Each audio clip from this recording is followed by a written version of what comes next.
இரண்டாம் உலகப் போர் சமயத்தில் கொரிய பெண்களை தவறாக பயன்படுத்திய காரணத்திற்காக ஜப்பான் பகிரங்கமாக மன்னிப்பு கேட்டு $8.7 மில்லியன் அளவுக்கான பணத்தை நஷ்ட ஈடாக வழங்கிய தினம் இன்று. இரண்டாம் உலகப் போர் சமயத்தில் ஜப்பானுடைய இம்பீரியல் ஆர்மியில் இருந்த படை வீரர்களுடைய பாலியல் தேவைக்காக கொரிய நாட்டிலிருந்து பல நூறு அப்பாவி பெண்கள் கடத்தி கொண்டு வரப்பட்டாங்க.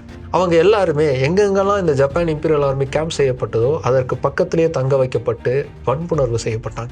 அவங்களுக்கு விருப்பம் இருக்கோ இல்லையோ அதுதான் அவங்களுடைய வாழ்க்கையாகவே மாறிச்சு. அவங்க வாழக்கூடிய இடமெல்லாம் அவ்வளவு மோசமான ஒன்றா இருந்துச்சு. எந்தவித அடிப்படை உரிமையும் அவங்களுக்கு வழங்கப்படலை. சுகாதாரமற்ற சூழலில் தான் அவங்களுடைய ஒவ்வொரு நாளும் நகர்ந்துச்சு. அவ்வளவு கொடுமைகளும் இரண்டாம் உலகப் போர் முடிவுக்கு வந்ததுக்கு அப்புறமா தான் மாறுச்சு. கிட்டத்தட்ட 55,000 2 லட்சத்துக்கும் அதிகமான அளவுக்கு பெண்கள் இப்படி கம்ஃபர்ட் உமன்கிற பெயரில் எக்ஸ்ப்ளாய்ட் செய்யப்பட்டாங்க.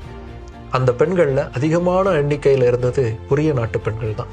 இந்த கொடூரமான பிராக்டிஸுக்கு 2015ஆம் ஆண்டு கொரியாவுக்கும் ஜப்பானுக்கும் நடுவில் இருந்த ஒப்பந்தத்தின் அடிப்படையில் அப்போதைய ஜப்பான் பிரதமரான ஷின்சோ ஆப் பகிரங்கமான மன்னிப்பு கேட்டார்.